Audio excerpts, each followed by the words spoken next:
वंदो ज्ञानानंद करी नेमि चंद गुण कन माधव वंदित विमाल पद पुण्य पयो निधि नंद। या विधि मंगल करनते सब विधि मंगल होते उदंगल दूर सभी तम ज्यो भानु जो। गुणस्थान विवेचन की पीठिका। और इस पीठिका में हम अलग अलग प्रकार के लोगों के मत का समाधान करने का प्रयास कर। टोडरमल जी साहब ये एक एक प्रकार के पक्षपाती लोगों को समझा रहे कि तुम्हें पढ़ना जरूरी क्यों है, शास्त्राभ्यास जरूरी क्यों है, शास्त्राभ्यास के बिना काम क्यों नहीं हो सकता। और इसमें कल हमें क्या कहते हैं, द्रव्यान युग का पक्षपाती हो गया था, शास्त्र का पक्षपाती हो गया था। अब जो बात आ रही है क्या कहते हैं, हम्म, धन का पक्षपाती जीव। कौन सा पक्षपाती जीव? धन का पक्षपाती जीव वो ये कहता है कि भैया फालतू की बातें मत करो, फालतू की बातें मत करो। सर्वे गुणा कांचनम आश्रयन्ति। सारे के सारे गुण किसका शरण लेते हैं? पैसे की शरण लेते हैं। तो तुम्हें अगर कुछ करना है तो पैसे कमाओ, सब धर्म उससे होता है। और ये एक बहुत कॉमन क्या कहते हैं लोगों का आउटलुक है। मैं खुद एक मेरे अपने रिश्तेदार हैं अंगत, उनसे एक बार बात हुई तो समझाने की कोशिश की। तब उनने भी यही बोला कि देखो देखो, तुम कह रहे हो धर्म करना, लेकिन उसके लिए भी तो धन कमाने की जरूरत होती। धर्म करने के नाम पे दान देंगे तो पैसा कमाना है, कोई काम करवाना है, पंच कल्याण करवाना है तो पैसा कमाना है। यानी लोगों के अंदर में ये बैठ गया है कि धन के बिना चलता नहीं, धर्म भी धन के बिना नहीं। देखो दुनिया में जो लोगों का दृष्टिकोण है वो अलग बात है, लेकिन हम जिस परंपरा में हैं उस परंपरा में तो स्पष्ट बताया गया है कि बाकी भले ही धन के बिना चले या ना चले, लेकिन धर्म तो धन के बिना ही चलता। जिनके पास देह धन नहीं है वो सिद्ध है, जिनके पास क्या कहते हैं मुंह का धन नहीं है वो अनंत है, जिनके पास घर परिवार रूपी धन नहीं है वो मुनिराज हैं, और जिन्होंने धन को अपना मानना छोड़ दिया वो ज्ञानी हैं। सभी के जीवन में धन की महानता नहीं, धन की हीनता का भाव है। बराबर। और आज ये बात कोई कहने से भी डरता है। यहां तक हो गया कि जगत में सभी धर्मों में जो सबसे उत्कृष्ट साधन था कौन सा? ध्यान। वो ध्यान जैसा साधन भी आज लोगों के लिए धनार्जन का माध्यम बन गया। ये दुनिया के जितने बहुत सारे लोग हैं जो ऑर्गेनाइज मोटिवेशन कराते हैं, ऑर्गेनाइज मेडिटेशन कराते हैं, वो एक ही बात बोलते हैं, अगर आप मेडिटेट रहोगे आपकी शक्तियां विकसित होंगी, और उन विकसित शक्तियों से आप ज्यादा फोकस करके काम कर पाओगे, ज्यादा धन कमा पाओगे। हो रहा कि नहीं हो रहा है ऐसा? भारत का अध्यात्म आज बाजार में बिक रहा है। सब पूरे इंटरनेशनल में सब जगह ध्यान और योग की सप्लाई कौन करता है? इंडिया ही। क्योंकि अपने आप ही ऐसा लिटरेचर है, ऐसे पद्धतियां हैं पूरे जगत में। कहीं पर भी ध्यान, कंसंट्रेशन, इन सब की बारे में बात आएगी तो किस पर जोर दिया जाएगा? भारत। भारत का ध्यान आज क्या हो रहा है? बाजारों में बिक रहा है। वो ध्याननिष्ठ पुरुषों ने धन वैभव घर परिवार सब छोड़ दिया था, और आज उन्हीं की पद्धतियों के द्वारा हम क्या करना चाहते हैं नितिन भाई? ऐसे करोगे, ध्यान करोगे, दिमाग सही रहेगा, ज्यादा पैसा। और फिर लोग कहते भी हैं पैसे कमाने में बुराई क्या है, पैसे कमाने में बुराई नहीं है, लेकिन जो पैसे का आकर्षण है ना वो बुरा है। और मैं धन कमा सकता हूँ, ये जो मान्यता मन में है, ये बुरी। भाई, जैन धर्म तो ये कहता है कि पुण्य से धन आता है। कैसे धन आता है? पुण्य से धन आता है, तुम्हारे विकल्पों से नहीं। और ध्यान कोई क्या कहते हैं, धन कमाने का साधन नहीं है। ध्यान तो देह से भिन्न अपनी आत्मा का अनुभव करने का साधन। ज्ञान धन है। तो ये बहुत बड़ी चीज है जो हमारे जीवन में हमको लानी चाहिए। लेकिन क्या करें, धन का पूर्वाग्रह इतना दिमाग पे हावी हो गया है कि धन वगैरह चालતું નથી, धन वगैरह चालતું નથી, એ જ वस्तु मगजમાં ચાલે છે। और इसके कारण ज्ञान धन से हम वंचित हो रहे हैं। ठीक है ना? कौन पढ़ेगा आज? आज कौन पढ़ेगा? हम्म। चलो, बीना बहन पढ़ेंगी। पढ़िए। ओके, उत्तर थी के ना ना, प्रश्न प्रश्न? प्रश्न। ओके, अर्थ ધનનો પક્ષપાતી કહે છે કે આ શાસ્ત્રનો અભ્યાસ કરવાથી શું થશે? સર્વ કાર્ય ધનથી થાય છે, ધનથી જ પ્રભાવના આદિ ધર્મ થાય છે, ધનવાન પાસે અનેક પંડિત આવીને રહે છે, અન્ય પણ સર્વ કાર્યોની સિદ્ધિ થાય છે, તેથી ધન ઉત્પન્ન કરવાનો પુરુષાર્થ કરવો। उत्तर। देखो, पहले समझे, प्रश्न ख्याल में आया कि धन नो, देखो, गृहस्थ अवस्था में धन तो सबके पास है, ऐसा नहीं है, क्योंकि धन एक व्यवस्था है। अगर आप सिंपल पूछे हितेन भाई, अगर कोई गृहस्थ हो, उसके पास धन ना हो तो क्या करेगा? मांग कर खाएगा कि बच्चों को सड़क पे छोड़ देगा? धन होना अलग बात है और धन का पक्ष होना अलग बात। पॉइंट समझ में आया? जिसका पक्ष होता है उसका फेवर करते हो, जिसका पक्ष नहीं होता है उसे कमजोरी मानकर रख। फॉर एग्जाम्पल ऐसे समझो कि जैसे हम सब लोग शरीर को लेकर बैठे हैं, बराबर, और शरीर को लेकर बैठे हैं तो कहीं ना कहीं हमारे शरीर में रोग भी है। अब रोग तो है, लेकिन क्या हमें रोग का पक्ष है?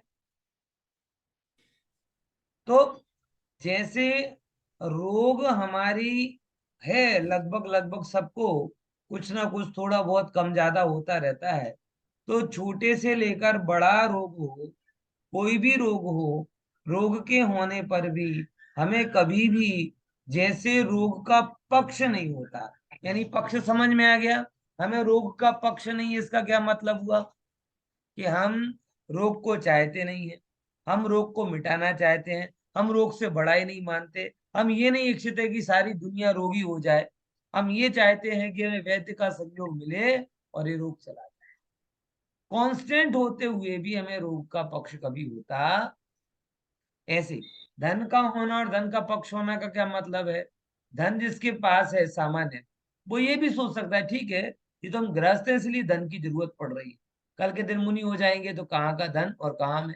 ये मेरी खूबी नहीं है, ये मेरी खामी, ये मेरा स्वभाव नहीं है, मेरी उपलब्धि नहीं है। अब सारा जगत है धन कमाने को उपलब्धि मान रहा है, मूर्खता है।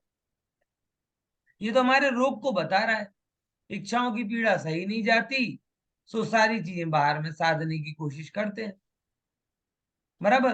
तो धन होना अलग बात है, धन का पक्ष होना अलग बात है। टोडरमल जी के पास भी धन था, निर्धन नहीं थे, आजीविका करते थे, लेकिन धन का पक्ष नहीं था, मतलब उससे अपने आप को बड़ा नहीं था। बोलिए। અહીંયા અર્થ શું આવશે? अर्थ એટલે બીજા નંબરનો જ વાત આવે ને। ધર્મ, अर्थ, अर्थ એટલે પૈસો, ચાર પુરુષાર્થ હોય ને, अर्थ એટલે પૈસો એમ। હા, બોલો। અને આમાં લખ્યું છે ધનવાન પાસે અનેક પંડિત આવીને રહે છે એટલે आई है अपने ऊपर एक बात थी ना, तो एक प्रश्न ख्याल में पक्ष खबर पड़ी ने। હવે બીજો એ પ્રશ્ન શું કહે છે એમાં કે ભાઈ ધનની બહુ જ જરૂર હોય છે, કેમ? કેમ કે સર્વ કાર્ય ધનથી થાય છે. એક કોમન સ્ટેટમેન્ટ છે કે નહીં? પૈસા છે બાપુ તો બધું છે. હે નાણા વગરનો નાથીઓ, નાળે નાણા નાથા લાલ, એવું કહેવાય ને. કોણ કહે છે સાચી? નાણા વગરનો નાથીઓ और નાણા નાણા, વગરનો નાથીઓ, હા, નાણે નાથાલાલ. નાણે નાથા. એ જ વ્યક્તિ જેની પાસે પૈસો ના હોય તો શું કે એ નાથીઓ આવ્યો, અને જો કદાચ પૈસા થઈ ગયો તો શું કહેવાય એને? नाथाला. बराबर ना है? समझे कि नहीं समझे? गजब है. मतलब लोगों में भी कैसा है कि कोई निर्धन का बालक अगर स्मारक पढ़ने चला जाए, ठीक है, अब उसको तो कोई काम ही नहीं था तो चला गया. और कोई करोड़पति का बच्चा वो स्मारक पढ़, हाँ देखो वो करोड़पति का लड़का है लेकिन स्मारक पढ़ने है. बोलो. सामान्य व्यक्ति धर्म, मतलब लोगों को धन का पक्ष छूटता नहीं. श्वेतांबर आदि में भी जब दीक्षा लेते हैं तब इस बात को बहुत हाईलाइट किया जाता है. 500 करोड़ छोड़ के दीक्षा ली, 5000 करोड़ छोड़ के दीक्षा ली. वो जिसको छोड़ रहे हैं उसको इतना ज्यादा ग्लोरीफाई किया जाता है कि जिसको पालन करना है उसकी तो वैल्यू नहीं दिखती. एक्चुअल में होना क्या चाहिए था? छोड़ रहा है वो तो छोड़ने वाली चीज है, लेकिन पालन जो कर रहे हो वो उससे कीमती होगा ना, तब तो छोड़ने वाली चीज को छोड़ रहे. लेकिन जिसे लेना है उसकी तो चर्चा ज्यादा होती नहीं, जिसको छोड़ दिया उसकी चर्चा ज्यादा है. समझे कि नहीं समझे? तो ये एक धन का पक्ष है. तो फिर आगे क्या होता है? प्रभावना के काम भी धन धर्म क्या कहते हैं? प्रभावना आदि धन थी, प्रभावना आदि धर्म था. लोग कह भी सकते हैं आप पैसे के बिना, खिलाए पिलाए बिना किसी को मंदिर बुला के बता दो, शिविर लगा के बता दो, है ये करवा के बता दो, वो करवा के बता दो. सब काम किससे होते हैं? धन से होते हैं. सब काम किससे होते हैं? धन से होते हैं. ये बात लोगों के अंदर में घुस गई. इसी लोग धर्मी बाद में होना चाहते हैं, धनवान पहले होना चाहते हैं. अगर दो में उन्हें चॉइस मिले ना, एक बाजू धर्म न दूसरी तरफ धन, तो पहले नंबर कहेंगे ठीक है पहले पैसे कमा लो, धर्म तो अपन अपने हिसाब से कभी भी कर सकते. ऐसा कहते कि नहीं कहते? अगर उन्हें इस बात की चिंता नहीं है कि धन कमाते कमाते अगर मर गए और ये पर्याय पूरी हो गई तो क्या हो, वो इसमें रिस्क नहीं ले सकते कि धन नहीं कमाए. हाँ इसमें रिस्क ले सकते हैं कि धर्म अगर हो सके तो बाद में कर लेंगे, नहीं तो चलता है. कहाँ अटका जा रहा है? तो दूसरी बात, प्रभावना आदि काम, वो कहते हैं ना पंच कल्याणकों में जाओ तो लोग बहुत इस बात का बखान करते. किस बात का? अरे साहब पंच कल्याणक तो सुपर डुपर हिट. क्यों सुपर डुपर हिट? क्या कारण? अरे જમવામાં 3-3 મિષ્ટાન હતા, જમવામાં 4-4 ફરસાણ હતા, એક ડિશ રિપીટ થતી નહોતી. આમ ચટાકેદાર ફટાકેદાર ભગવાન જાણે શું. એ महानता છે.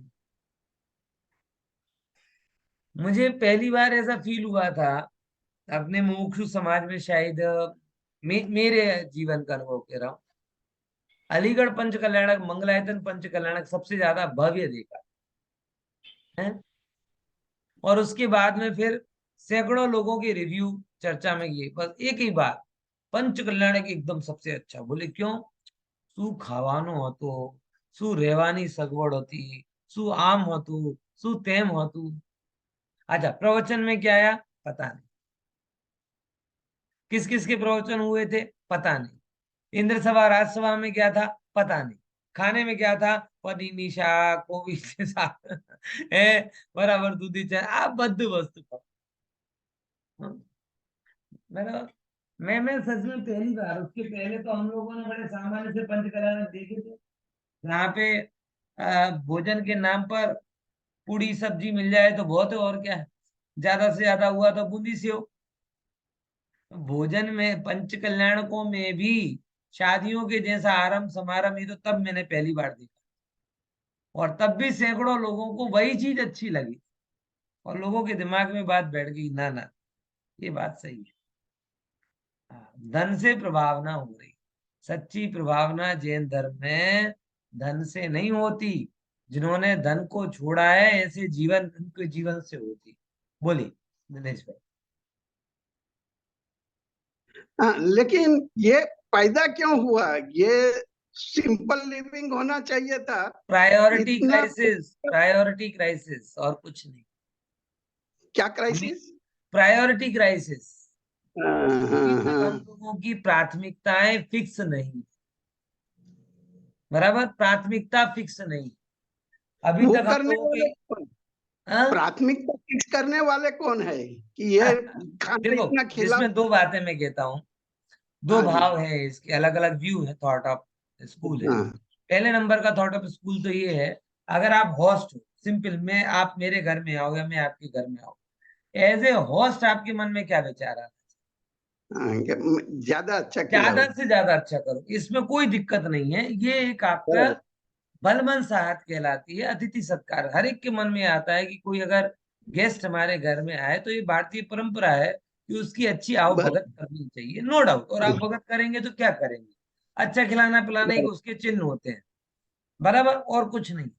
लेकिन आप अगर एक उसके रूप में जा रहे हैं तो खिलाने वाला खिला के गलत करता है, मैं ये नहीं कहता, खाने वाला हाँ, उसको दबा के खाए, बराबर।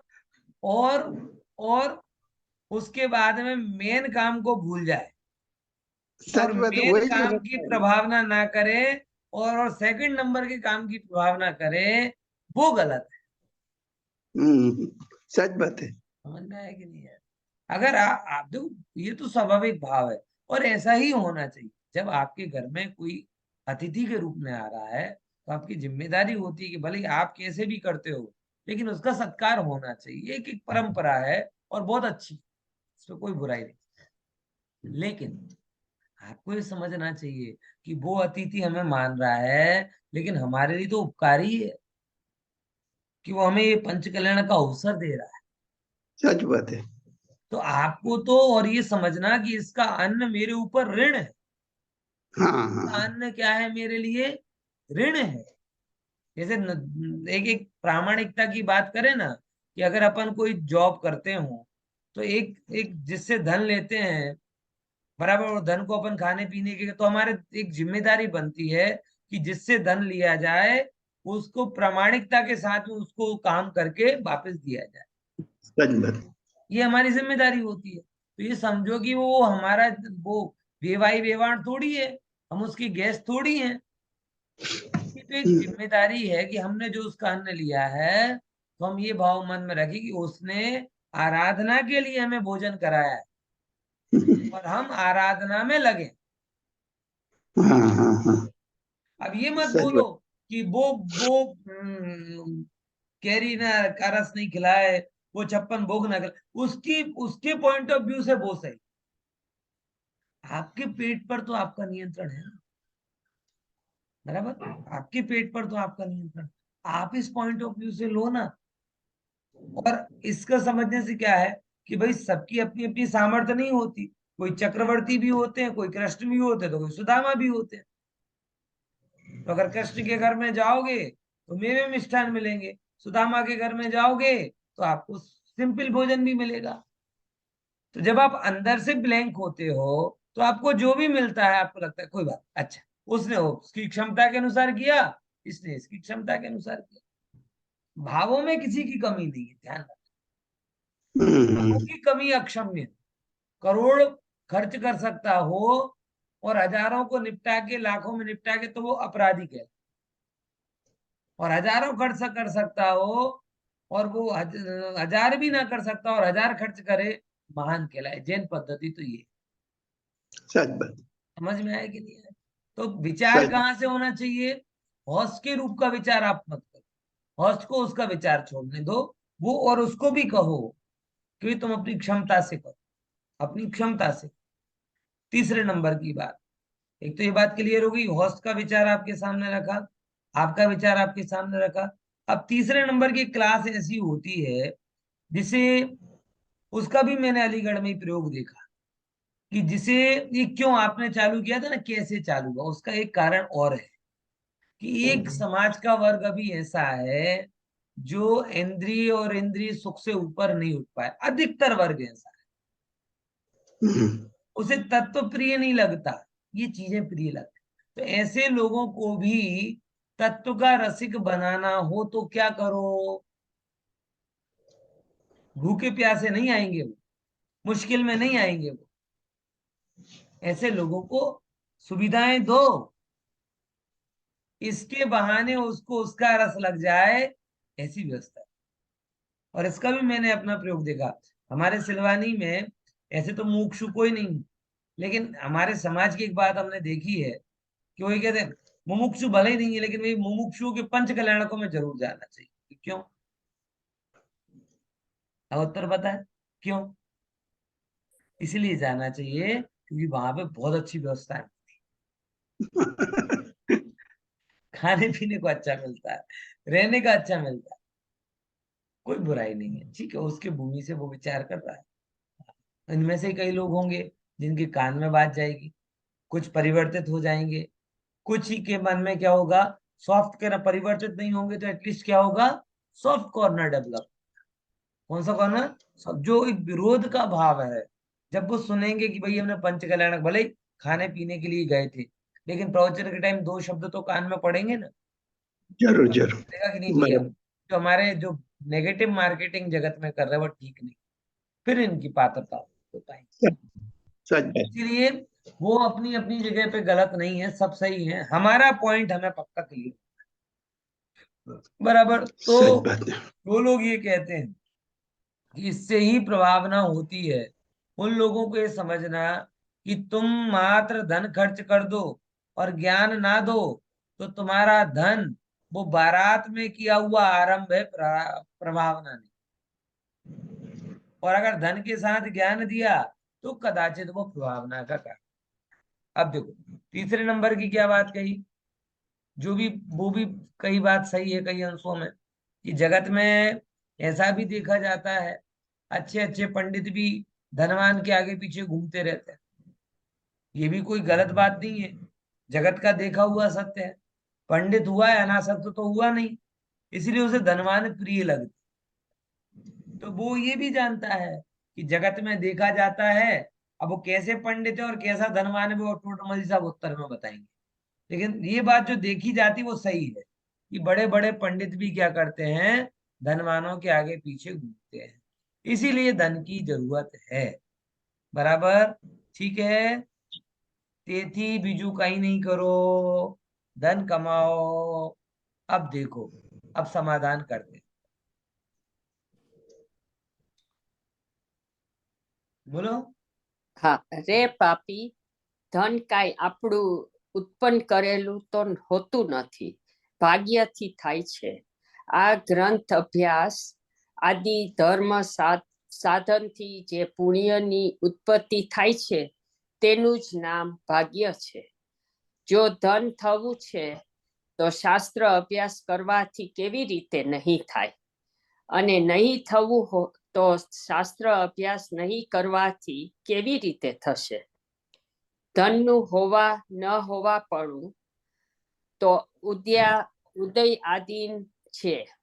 શાસ્ત્ર અભ્યાસમાં શા માટે શિથિલ થાય છે? અને સાંભળ, ધન છે તે તો વિનાશક છે, ભય સહિત છે, પાપથી ઉત્પન્ન થાય છે તથા નરક આદિનું કારણ છે. જે આ શાસ્ત્ર અભ્યાસ રૂપ જ્ઞાન ધન છે તે અવિનાશી છે, ભય રહિત છે, ધર્મરૂપ છે, સ્વર્ગ મોક્ષનું કારણ છે. તેથી મહંત પુરુષ તો ધન આદિકને છોડીને શાસ્ત્ર અભ્યાસમાં જ લાગે છે. અને તું પાપી, શાસ્ત્ર અભ્યાસ છોડી ધન ઉત્પન્ન કરવામાં મોટાઈ સમજે છે તો તું અનંત સંસારી છે. जो आटला समझिए वे पैराग्राफ में अर्थ। पहले नंबर पे क्या बोले कि रे पापी, कैसे बोला? रे पापी। पंडित जी के संबोधन में भी उनका पूरा भाव छिपा रहता है। मतलब उनको एक क्लियर समझ में आ गया कि ऐसा प्रश्न करने वाला डीएनए पाप का डीएनए वाला है, पापी है। उसके अंदर में पाप का गहरा अभिप्राय, क्योंकि अगर उसके अंदर के पाप परिणाम कमजोर नहीं होते तो कहाँ ज्ञान धन और क्या धन, अब वो मतलब तुलना करके बताते हैं कि देख, तेरे विचार, तू भले ही कह रहा पैसा पैसा, मगर पैसा क्या तेरे विचार से होता है? अगर होवे तो लाओ भाई, मैं ही कर दूं सबसे ज्यादा पैसा, झंझट ही खत्म। क्या रोज रोज ऑफिस जाना, क्या रोज रोज दौड़ना, एक ही दिन कमा के रख लो फिर आराधना करो। होता है क्या हमारे विकल्पों से? किसके विकल्प से पैसा होता है? और किसके पास इतना पैसा हो जाए कि उसे पैसे का विकल्प ना है? कोई कोई तो ऑप्शन ही नहीं है। जगत में 5 लाख कमाने वाला भी दौड़ रहा है, 50 लाख कमाने वाला भी दौड़ रहा है, 5 करोड़ और 500 करोड़ वाला भी दौड़ रहा है। और उससे गजब बात यह है कि 5 लाख वाला भी मरेगा, 50 लाख वाला भी मरेगा, 5 करोड़ और 500 करोड़ वाला भी मरेगा।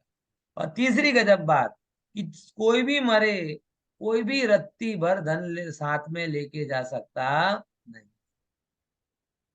अब ये सब सारी की सारी सही सही बातें हैं कि गलत गलत? तो भी दौड़ चालू, भागा भागा, दौड़ा दौड़ा दौड़ा दौड़ा, भागा भागा। कहते हैं समझ भाई, समझ। देखो बताते हैं कि પુણ્યની ઉત્પત્તિ થાય, ગ્રંથાભ્યાસથી જે પુણ્યની ઉત્પત્તિ નામ થાય છે એનું જ નામ ભાग्ય છે। विचार करो कि कोई, अभी थोड़े दिन पहले ही मैंने एक कोटेशन भी आप लोगों के बीच में रखा था कि जिस देव दर्शन से पुण्योदय हुआ, वो पुण्योदय में देव दर्शन ही छोड़ दिया। जिनवाणी के श्रवण से पुण्योदय हुआ, और पुण्योदय में जिनवाणी सुनना छोड़ दिया। आत्मा के चिंतन से पुण्योदय हुआ, और पुण्योदय में आत्मा का चिंतन करना छोड़ दिया। करते कि नहीं करते हमेशा? नितिन भाई अभी कुछ दिन पहले ये समय सार के सार में गया था ना, ये वाक्य, यही वाक्य गया था, है? क्या कर रहे हैं? तो भाग्य जिसे हम कहते हैं वो है क्या? प्रशस्त कर्मों जो हम कर रहे हैं, उसी को तो भाग्य कहा जा रहा है। और है क्या भाग्य? अब देखो, अब दोनों की तुलना करते हैं। धन का नहीं होना व होना, वो तो उदयाधीन है, किसी के यहाँ है किसी के यहाँ नहीं है। शास्त्राभ्यास में शा માટે शिथिल था है? विचार करके देखो। तुम्हारे अगर ये तो धन तो अपने कर्म की उदय से हो रहा है, विचार करके वाली बात है कि भाई तुम रोज दुकान खोलते हो, एक सा भाव रखते हो, एक सी मेहनत करते हो, किसी दिन ज्यादा लाभ होता है, किसी दिन नहीं होता।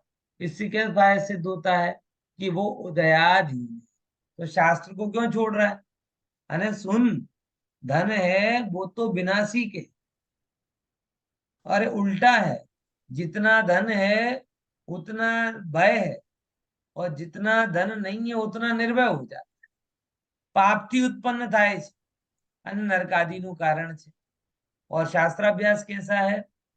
अविनाशी है, भय रहित है, धर्म रूप है, स्वर्ग मोक्ष नु कारण છે। आप विचार करके देखो, एक तरफ आपके पास में धन की पकड़ हो, और दूसरी तरफ धर्म की बात आए। धन वाला सुनसान सड़क पर भीड़ भाड़ में निराकुल होके चल सकता है क्या? है? और ज्ञान वाला सबके बीच में निराकुल हो जाता है। धन के नष्ट होने की चिंता होती है, कोई लूट जाए, कोई ले जाए, कोई कुछ कर जाए, कोई कुछ कर जाए। ज्ञान की क्या चिंता होती? ले जाए तो तेरा भला है। आज एक पूंजी मेरे पास भी है ना, जिस पूंजी के लिए आप लोग बैठे हो। अगर मेरे पास पैसे वाली पूंजी होती तो इतने खुले मन से आपको दे पाता क्या? सोचो दिनेश भाई, हितेन भाई, इतने बड़ा से बड़ा दानी हो, उसके डोनेशन का पोर्शन और सेविंग के पोर्शन में कितना अंतर होता होगा भगवान जाने, अपन तो ज्यादा पढ़े नहीं है। मतलब जितना बचा के रखता है और जितना देता है, उसमें 1000 गुना अंतर तो रहता ही रहता। सही बात। दानी उदार भी हो, दानी उदार भी हो, तो भी वो बचत को का दान नहीं कर सकता, सब कुछ नहीं दे सकता। देगा तो बहुत कम हिस्सा देगा। और ज्ञान जो जो मेरी पूंजी है, उसमें मुझे कभी भाव ही नहीं होता कि मैं कुछ मेरे पास बचा के रखूं। ये इस ज्ञान की महिमा है। कभी मेरे अंदर में ये भाव नहीं होता कि नहीं, ये बात इनको नहीं बताते, अगर इनको बता दिया तो ये पंडित बन जाएंगे, ये छुपा ले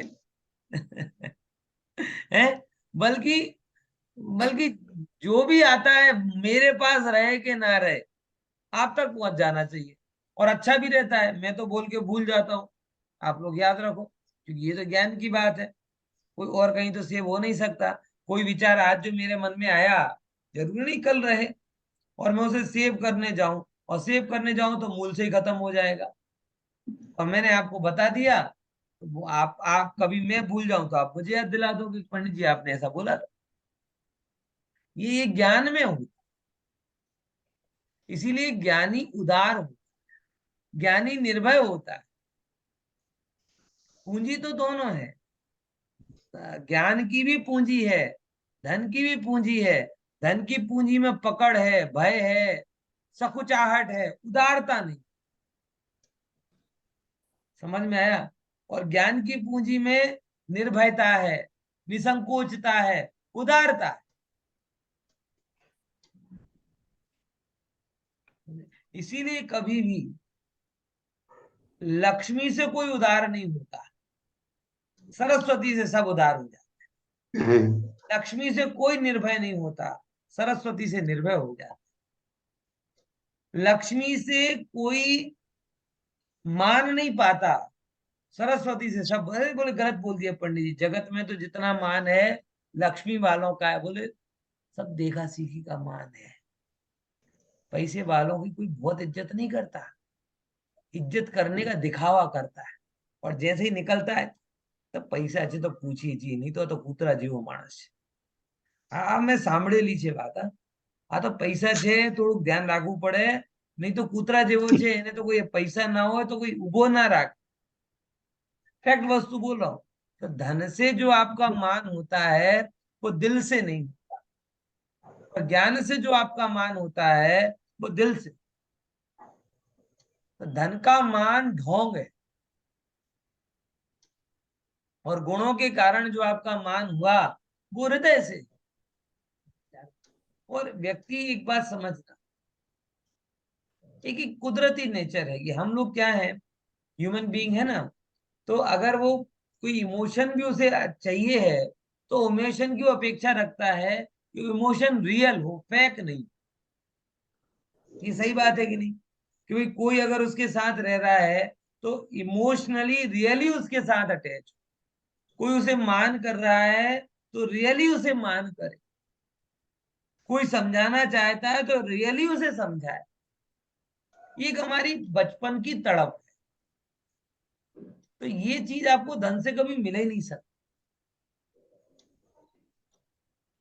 आप बड़े बड़े पैसे वालों का अनुभव आप देख लेना, वो लोग संतुष्ट नहीं होते, सुखी नहीं होते, बल्कि कई मामले में देखा जाए तो अधीर और असंतुष्ट ज्यादा हो। और अच्छा क्या है, उन्हें पता भी रहता है, रियलिटी भी पता है कि काम वाला भी इसीलिए केवल बोल रहा है क्योंकि हम इसे पैसा देते हैं। बाकी चाहता तो ये नहीं है, पीठ पीछे तो ये भी गाली देता होगा मुझे।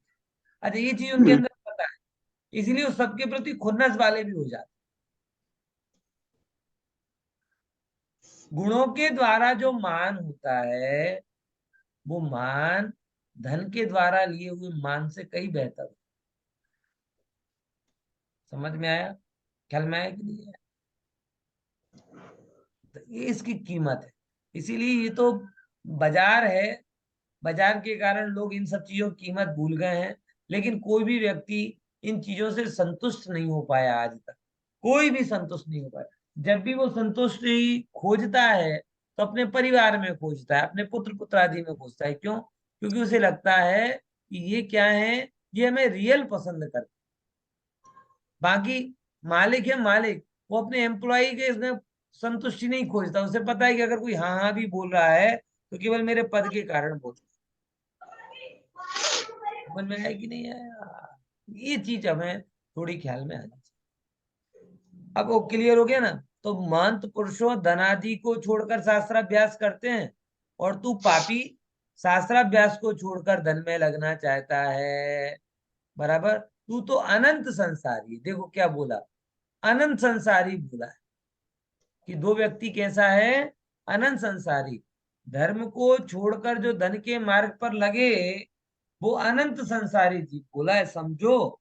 और मुझे आप ये बात सुन के मैं तो एकदम अंदर से हिल जाऊं कि इस भव का भव धन जो है।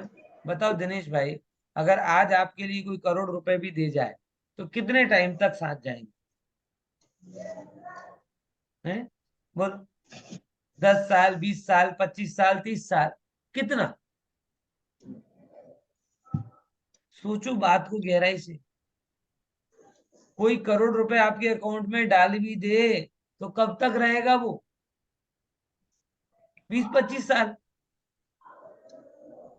लेकिन हम 20-25 साल रहेंगे कि नहीं, वो तकलीफ है। मैं तो मैक्सिमम लिमिट बोल रहा था आपकी।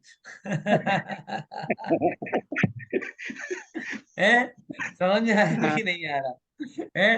अब बाकी तो पल का भरोसा नहीं है, ना सच धन बात है, का भरोसा है, ना आपका भरोसा है, ना मेरा भरोसा। सच बात है, सच आजकल बात है। तो वो किस्से भी कितने आ रहे हैं, और नाचते नाचते उठा चल निकला। कोई मतलब कोई कोई ठिकाना नहीं। आप समझ रहा? ठीक है, सच बात करोड़ है, सच रुपए बात के है। लिए आप धनी हो गए। ये कितना रहा, आपने धर्म छोड़कर धन पकड़ा। और करोड़ नहीं, 10 करोड़ नहीं, 500 करोड़ कमा लिए। लेकिन उस 500 करोड़ की एक्सपायरी डेट कितनी? कुछ भी नहीं, कुछ भी। जैसे ही आप एक्सपायर हुए उसकी एक्सपायरी आ गई। और आपके खलास। होते हुए भी अगर आप बीमार हो गए तो करोड़ में कितना यूज कर पाओ? फैक्ट है कि नहीं ये बात? आज सबके सच पास बात में है। पैसा है, कितना उपयोग कर पाए? मकान है बराबर 10 मकान करके करोगे क्या? गाड़ी है 10 गाड़ी करके करोगे क्या? 100 सैकड़ों कपड़े क्या करोगे? ज्वेलरी है, करोगे क्या? आकुलता, चिंता, ऊपर से और बोलेंगे એટલું બધું છે પણ કઈ થતું નથી, એટલું બધું છે પણ કઈ થતું નથી। बोले, होता है कि नहीं होता है? सच बात। इसीलिए इसको थोड़ा गहराई से समझो। धन की बहुत ऊपरी जरूरत है एक लोक व्यवहार के लिए। बाकी जो आपका काम चल रहा है ना वो धन से नहीं होता है ना, सच ये बात है। यहाँ की कह रहे हैं। और ज्ञान की कितनी, और अगर उस मेन बात जो मुझे बतानी थी कि धन तो 20-25 साल में 100% खत्म हो ही जाएगा। लेकिन उसके चक्कर में जो अनंत संसार बढ़ाया, अनंत मतलब समझ रहा है? अनंत मतलब करोड़ों करोड़ों भाव निकल जाएंगे कीड़े मकोड़े। और इस भाव का करोड़ रुपया आपके करोड़ों भाव को सुधारने नहीं आएंगे।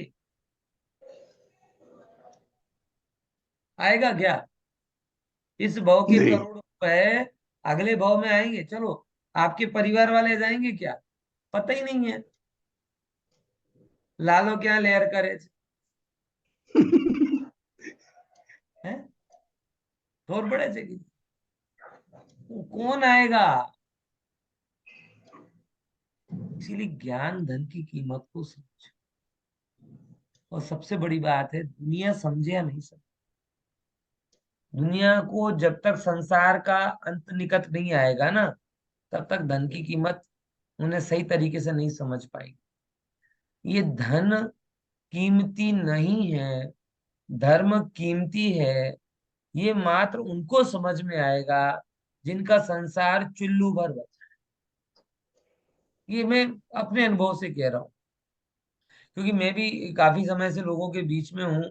और जहां तक मैं पकड़ पाया हूँ लोगों को, ये बात बहुत स्पष्ट है, जिनको संसार का किनारा नजदीक आता है उन्हें धर्म कीमती लगने लगता है।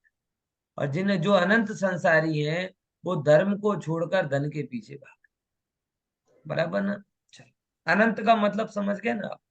ये पर्याय का काल 20-25 साल, पूरा धन यहीं कहीं पड़ा रह जाएगा। उसके बाद में फिर हिसाब किताब कहाँ होगा? वो नरक ये में, दूसरी। खुद में, एक इंद्री में, द्विंद्री में, तीन इंद्री में, भगवान जाने कहाँ कहाँ कहाँ। ठीक है ना? आगे पढ़ो। તે કહ્યું કે પ્રભાવના આદિ ધર્મ પણ ધનથી થાય છે, પરંતુ તે પ્રભાવના આદિ ધર્મ તો કિંચિત सावध्य, સાવધાન સાવધ્ય ક્રિયા સંયુક્ત છે. हाँ, માટે સમસ્ત સાવધ્ય પાપ રહિત શાસ્ત્ર અભ્યાસ રૂપ ધર્મ છે તે પ્રધાન છે. જો એમ ન હોય તો ગ્રહસ્થ અવસ્થામાં પ્રભાવના આદિ ધર્મ સાધતા હતા. તેને છોડી સંયમી થઈ શાસ્ત્ર અભ્યાસમાં શા માટે લાગે છે? શાસ્ત્ર અભ્યાસ કરવાથી પ્રભાવના આદि પણ વિશેષ થાય છે. તે કહી કે ધનવાનથી નજીક પંડિત પણ આટલો समझिए कि प्रभावना आदि धर्म पण धनती थाय। अब मैं बहुत अच्छी बात बोली, इसका मैंने बोला कि बात सही है, गलत नहीं कह रहे हैं कि भाई अगर आपको किसी सिंपल सी वस्तु आपको कहूं, अगर मुझे 100 लोगों को शिविर में बुलाना है, देखो मेरे को तो ऐसा बहुत भाव होता है कई बार कि भाई अगर मेरे पास बहुत धन की अनुकूलता होती तो जगह जगह जाकर अपने खर्चे से कि सब आओ और सब सुनो, खाओ पियो रहो सब करो, लेकिन अपन चक्रवर्ती की जैसे पुण्य वाले थोड़ी। लेकिन मुद्दा समझना क्या कि ये प्रभावना का साधन है, लेकिन सावध्य क्रिया है। कौन सी क्रिया है? सावध्य क्रिया।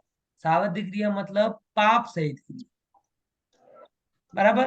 अने समस्त सावध्य पाप रहित शास्त्राभ्यास रूप धर्म है। यानी इसमें गुलाब का फूल तो है लेकिन कांटे भी, धर्म की सुगंध तो है लेकिन पाप का कांटा भी है। और शास्त्राभ्यास कैसा है भैया? फूल ही फूल है, सुगंध ही सुगंध है, कांटे हैं ही नहीं। मतलब अगर आप यहाँ बैठ रहे हो, ये तो आप अब जूम पर चालू कर रहे हो इसलिए थोड़ा बहुत हिंसा भी हो रही होगी, लेकिन अगर आप वास्तव में पुस्तक से पढ़ रहे होते तो ना हिल रहे, ना डुल रहे, ना बोल रहे, ना बिजली चल रही, ना पंखा चल रहा, एकदम पाप रहित क्रिया।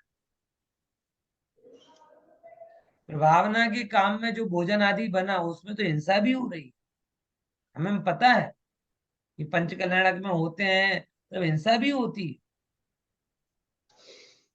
क्या करें, लेकिन कोई उपाय नहीं है। अगर आप ऐसे करके बैठ जाओगे कि इसमें हिंसा होगी तो ये वीतराग रूप धर्म लोगों तक पहुंचेगा कैसे? यही तो स्थानक वासियों के साथ बहुत बड़ी समस्या हो रही। इसमें हिंसा है, इसमें हिंसा है, इसमें हिंसा है करते रहते हैं। आज भी श्वेतांबर आदि में यही समस्या मेन आती है। उनको सुनना तो अच्छा लगता है कि अरे साहब सुनना तो चाहते हैं, लेकिन वहां लाइट जलती है, पंखा चलता है। कई मेरे स्थानकवासी मित्र भी ऐसा कहते हैं। मगर देखो भाई, लाइट का तो कोई ऑप्शन नहीं है ना, लेकिन पंखे का ऑप्शन है। मेरे नीचे पंखा नहीं चला तो मेरे बाजू में आके बैठो। लेकिन लाइट पंखा का उनको इतना भय लगता है कि अंदर की वीतराग परिणति समझने का वो प्रयास ही नहीं। पहले नंबर भाई, हम ये नहीं कह रहे कि सही है, लेकिन अगर आप सुनोगे समझोगे तो ही तो निर्णय कर पाओगे ना। लेकिन लाइट पंखा के नाम से सब चीजों से दूर हो जाओगे तो क्या होगा? आज पूरा श्वेतांबर समाज जो है, क्योंकि साधु साध्वी भी ये नहीं बोल रहे माइक पंखा यूज नहीं कर रहे, बाकी दुनिया भर के आरंभ कर रहे हैं, उसमें प्रॉब्लम नहीं, वो चलेगा। लेकिन अगर सब लोग 100-500 लोग सुनने बैठ रहे हैं तो धर्म की बात उन तक पहुंचे कैसे? 100-150 लोग प्रतिक्रमण में बैठ रहे हैं तो कान में सब इसमें उन्हें पंखा नड़े। अच्छा, उसमें भी गजब है, मंदिर के बाहर लाइट लगा देंगे, चलेगा। मतलब ये डबल स्टैंडर्ड है। एक तरफ बोलते करे करावण अनुमोदना सब में सेम पाप है। मैं कमेंट्स नहीं करना चाहता, लेकिन हमारे ऑफिस में ऐसा होता है कि साधु बाजू में बैठा है, पूरा का पूरा हमसे कहते हैं ऐसे करो वैसे करो फलाना करो, सब हमें बताएंगे, करवाएंगे पूरा हमसे, और आप नहीं हमें पाप लगे। मतलब पाप का टोकरा हमारे माथे पर फोड़ना है और काम अपना करवाना है। ये डबल स्टैंडर्ड कहलाता है। दुख की बात ये है, समझे कि नहीं समझे? मैं ये नहीं कहता कि ये क्रिया ठीक है, हिंसा तो हिंसा है, लेकिन अपने एक नियम है, सावध्य लेशो बहु पुण्य रासो, कि दो प्रकार के काम होते हैं, जिस काम में पाप अधिक हो, बराबर, और पाप कम हो, लेश हो, और पुण्य राशि अधिक हो, वो काम करना चाहिए। बराबर समझ में आएगी? तो ये बात सही है। लेकिन अगर कोई ऐसा काम हो कि जिसमें खर्चा हो ही नहीं और नफा ही नफा हो, तो बोलो बेस्ट बनिया वो धंधा करेगा कि नहीं करेगा? करेगा। है? अभी विचार करके देखो कि एक तो आपको कैशबैक दे देकर धंधा कराया जा रहा है, मतलब अपने नफे में से थोड़ा हिस्सा क्या किया जाए, आपको कैशबैक। अब आपका प्रोडक्ट ऐसा हो कि कैशबैक दिए बिना ही ग्राहक दौड़े दौड़े मांगे। कभी आपने देखा तंबाकू के गल्ले वाले को कैशबैक दिया हो, शराब वाले ने कैशबैक दिया हो, सिगरेट वाले ने कैशबैक दिया हो, डबल प्राइस हो तो भी लोग लेने आ हैं? कोई स्कीम नहीं होती, तो क्यों वो अपने डिस्काउंट में कमी करेगा? तो वही बात है, अगर आपके पास दो चॉइस है, एक तो पाप सहित धर्म की क्रिया और एक पाप रहित धर्म की क्रिया, तो पहले नंबर आपको कौन सी क्रिया प्रेफर करनी चाहिए? पाप पाप रहित। ये स्वाध्याय ऐसा है। इसीलिए धर्म, इसीलिए तो बोला कि अन्य अन्य जीव क्या करते हैं, अन्य अन्य जीव क्या करते हैं कि भाई यहाँ पे कि अन्य जीव वो कि पाप क्रिया है ना, वो तो गृहस्थ अवस्था में पाप रहित तो ते प्रधान छे। जो एम ना होय तो गृहस्थ अवस्थाમાં પ્રભાવના આદિ ધર્મ સાધતા હતા, તો તેને છોડીને સંયમી થઈને શાસ્ત્રાભ્યાસમાં શા માટે લાગે? अब देखो मुनियाज जब बनते हैं, कोई गृहस्थ जो गृहस्थ अवस्था में प्रभावना में काम कर रहे थे, अब वो मुनि बनते क्यों? क्यों बनते मुनि? अगर वही श्रेष्ठ होता तो करते रहते, वहीं पे शिविर लगाते रहते। उन्होंने नहीं, ये भले ही अच्छा काम है, लेकिन इससे अभी भी हिंसा हो रही, तो और अपने आप को प्रमोट करने के लिए वो पाप को छोड़ते ना, पूर्ण धर्म भाई। तो ये पाप रहित धर्म हमारे जीवन में हो, इसके लिए स्वाध्याय से बेहतर कोई स्थान नहीं, क्योंकि ध्यान हमारे बस में नहीं, लेकिन ज्ञान हमारे बुद्धिगम्य और निर्दोष है। इसीलिए अगर हमें थोड़ा भी टाइम मिले तो हमें इसका उपाय करना चाहिए। आगे पढ़ो। શાસ્ત્ર અભ્યાસ કરવાથી પ્રભાવના આદि પણ વિશેષ થાય हाँ, છે। ये भी विशेष है। ये भी टोडरमल साहब ने प्रभावना की कि नहीं की? टोडरमल साहब ने, कुंदकुंद आचार्य देव ने प्रभावना की कि नहीं की? गुरुदेव श्री ने प्रभावना की कि नहीं की? कैसे की? कितने मंदिर बना बना के प्रभावना की? ये ज्ञान के द्वारा प्रभावना। समझे कि नहीं समझे? हाँ, पढ़ी आगे। તે કહ્યું કે ધનવાનની નજીક પંડિત પણ આવીને રહે છે, તે તો લોભી પંડિત હોય અને અવિવેકી ધનવાન હોય, ત્યાં તો એવું જ થાય છે। શાસ્ત્ર અભ્યાસ વાળાની તો ઇન્દ્રિય આદિ દેવો પણ સેવા કરે છે। અહીં પણ મોટા મોટા મહંત પુરુષ દાસ થતા જોવામાં આવે છે। માટે શાસ્ત્ર અભ્યાસ વાળાથી ધનવાનોને મહંત ના જાણો। તે કહ્યું કે ધનથી સર્વ કાર્યની સિદ્ધિ થાય છે, પરંતુ એમ નથી।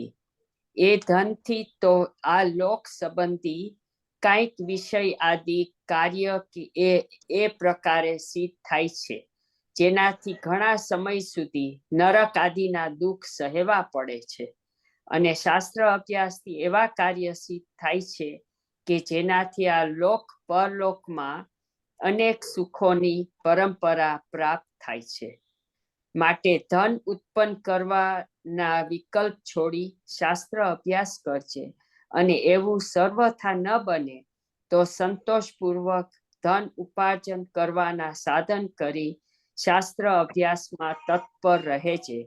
આ પ્રકારે ધન ઉપાર્જન કરવાના પક્ષપાતીને શાસ્ત્ર અભ્યાસ સન્મુખ કર્યો। जो बहुत सरस એમનો ખુલાસો કર્યો। પછી કે તે કહ્યું કે ધનવાનના નજીક પંડિત આવીને રહે, તો કેવું સુંદર એમને આમ શિક્ષણ લગાડ્યો ટોડરમલ સાહેબે कि लोभी पंडित અને અવિવેકી ધનવાન હોય। पंडित કેવો હોય? લોભી। એવો पंडित હોય कि જેમ હોય ને બેન્ડ વાજામાં કે તમે બરાતમાં તમે જાનમાં જાઓ ને તો પછી ઢોલ બગાડા એમને 150 રૂપિયા આપો બોલો કયો ગીત બોલે ભાંગડા તો ભાંગડા ચાલ બોલે કયો ગીત બોલે ત્રણ તાલી તો ત્રણ તાલી નો ઢોલ વગાડે એ કયો ગીત તમે જે કહો એ વગાડે એમને પૈસા બતાડો અને જે ગીત વગાડવાનું હોય એ વગાડો એ કેમ ગરબા કરે એને ગરબા ફાવે એ નહીં તમને ગરબા ફાવે છે માટે ગરબા વગાડે તમને જો ભાંગડા ફાવે તો ભાંગડા વગાડે તો જે વક્તા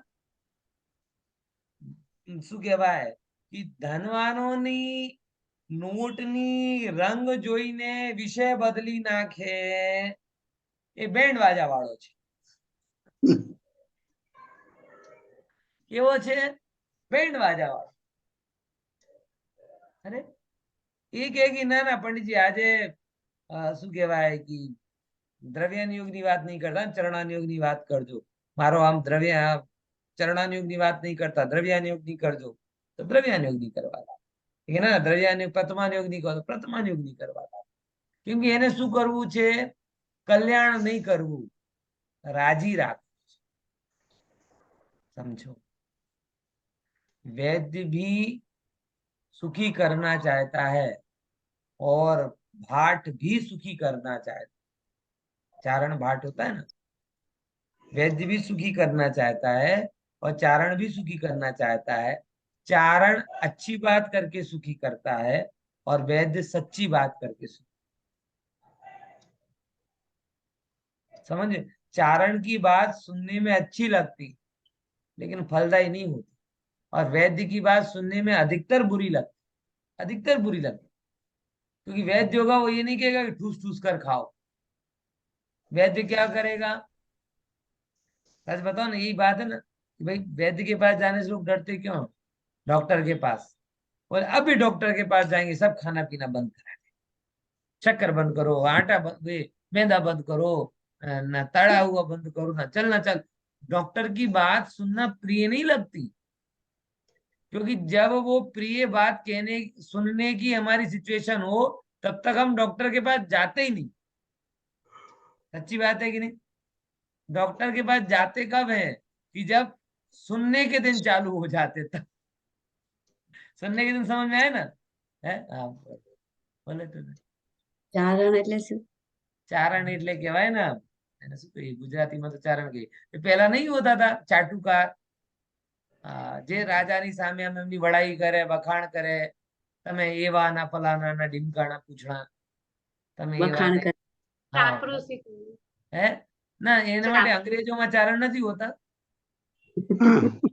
હે કોઈક તો હોતા હશે ને અમારા જાત છે ચારણોની એક પહેલી કહેવાય बराबर क्या तो मैं क्या कह रहा था આગળ આવે રાજા રજવાડા આગળ હતા हाँ हाँ રાજા રજવાડા આગળ આવીને વખાણ કરે એના हाँ वखाण करे અને એ વખાણ કાવ્યમાં કરે हाँ કાવ્યમાં એટલે જેની જેવી લાયકાત હું તો તમને શું કહેતો હતો कि डॉक्टर जब हमारे शरीर के बखान होने के दिन होते हैं तब तक हम डॉक्टर को फीस देते ही नहीं हम डॉक्टर को फीस तब देते हैं जब लिटरली हमारे शरीर की सुनने की दशा तैयार हो जाए लेकिन गजब है ना हम डॉक्टर को 1500 भी देते हैं और उसकी सुनते भी सही भी बात अब डॉक्टर की 1500 रुपए दे रहा है हमें अब इसको अच्छी अच्छी बातें बोलो ऐसी बातें बोलो जिसको सुन के उसका मन खुश हो जाए और मन खुश होने के लिए क्या बोलो अरे तुम तो बहुत बढ़िया हो तुम्हारा सब बढ़िया है तुम तो खाओ पियो मौज करो तला खाओ क्या बोलोगे तुम भाई डॉक्टर हो कि कसाई हो कि परमानेंट कस्टमर बनाने के लिए ऐसा बोल रहा मतलब समझ रहे डॉक्टर भी अच्छा बोल रहा है और चारण भाट भी अच्छा बोल रहा है एक अच्छा सुनने के लिए अच्छा बोल रहा है और एक एक क्या है स्वस्थ होने के लिए सच बोलते हैं वक्ता की जिम्मेदारी कोई चारण बनने की नहीं है विद्वान की जिम्मेदारी वैद्य बनने की विद्वान कोई आपको अच्छा करना चाहता है लेकिन अच्छा लगाने नहीं बैठा। जैसे वैद्य का भी एक ही अभिप्राय है कि अच्छा लगे, चारण का भी अच्छा एक ही अभिप्राय है कि अच्छा लगे। लेकिन चारण क्या है, अच्छा बोल बोल कर, पॉलिश कर करके अच्छा लगाता है, और वैद्य सुधार करके, स्वस्थ करके अच्छा लगा। विद्वान का काम ये, आपको अच्छा लगे ये उसकी जिम्मेदारी नहीं है, आप सच्ची बात समझो ये उसकी जिम्मेदारी। और जिसके अंदर में भी लोभ भाव पड़ा है उसका हृदय सही बात कहने के लिए चले गई। गुरुदेव श्री का जो तेज निकलता था कि सेठों को झटकार दें, एकदम झटकी ना के हम के हो जाइए, ये सेठ मर के कुत्ते के पेट में जाएगा। ये जो कहने की जो ताकत आती है ना, ये कब आती है? ये जब अंदर में निर्लोभता, हम जैसों को भी अंदर में भी नहीं आती। गुरुदेव का सत्व अलग था। दे शांति, 2 अरब 40 करोड़ ની સંપત્તિ, મરીને કૂતરાના પેટમાં જશો, બિલાડા બનો, ઢોર થશો, આ કહેવાની તાકાત। અને પછી લોકો સાંભળી લેતા હતા, અમે તો કહેવા જઈ તો ઉભા થઈને હાલતા હતા।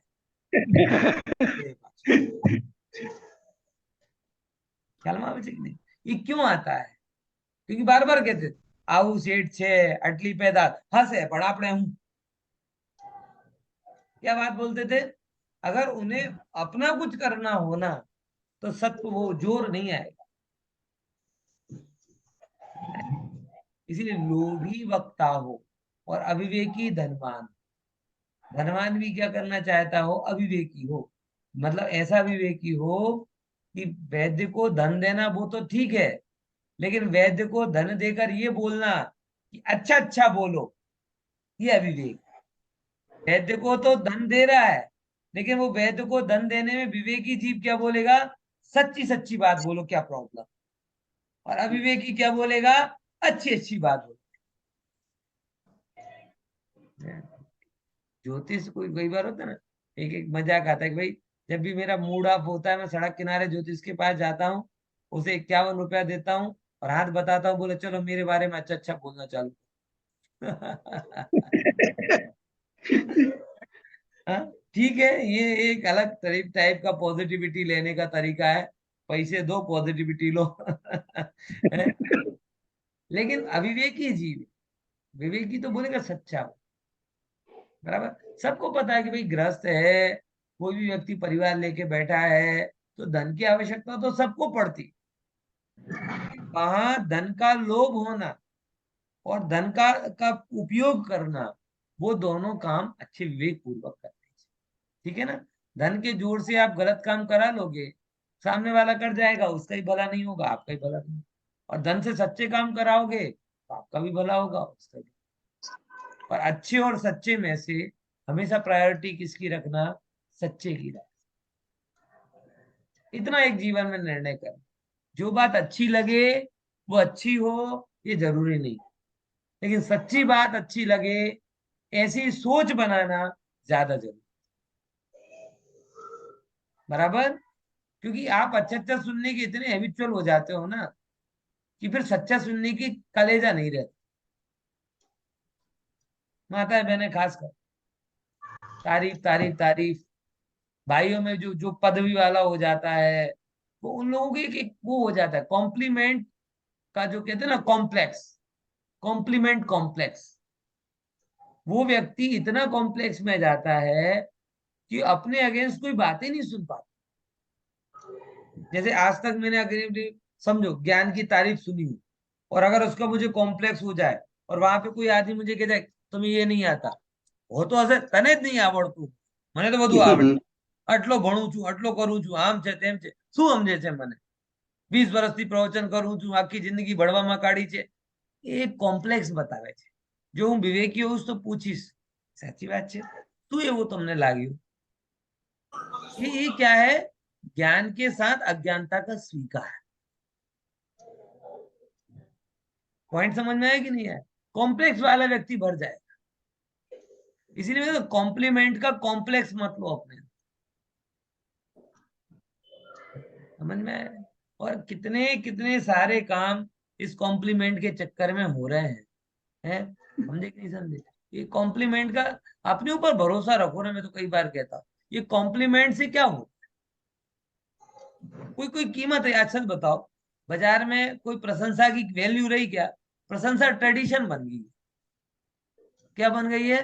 जैसे बोले कर्टसी, आज की भाषा में चालू है, कर्टसी है सारी, जैसे जोर से बोलो जय माता दी, ऐसे एक परंपरा बन गई, उन्होंने एक बोला जोर से बोलो, दूसरा बोलेगा जय माता दी, जो एक साथ बोलिए जय जिनेन्द्र, है ऐसा हो गया है। तो ये तारीफ के चक्कर में मत पड़ो, सब्जी भाजी इससे महंगी है, लोग तो जेब में रख के ही घूमते, बोलो कितनी सौंप, क्या जा रहा है, क्या जा रहा है बताओ? आपको इसका व्यसन हो जाएगा ना, तो इन कॉम्प्लीमेंट के चक्कर में आप सत्य को भूल जाओ। इसलिए मैं बहुत देखता हूँ, जिसको जिसका कॉम्प्लीमेंट का व्यसन बन गया, वो फिर सत्य से दूर हो, वो ये माना नहीं मैं तो सुंदर ही हूँ, मैं तो अच्छा भोजन बनाता ही हूँ, मैं तो होशियार ही हूँ, मैं तो पैसे वाला ही हूँ, मैं तो सर्वगुण संपन्न हूँ। ये भ्रम को छोड़ो, सरल बनो, है ना? देखो चल, अरे समय भी हो गया।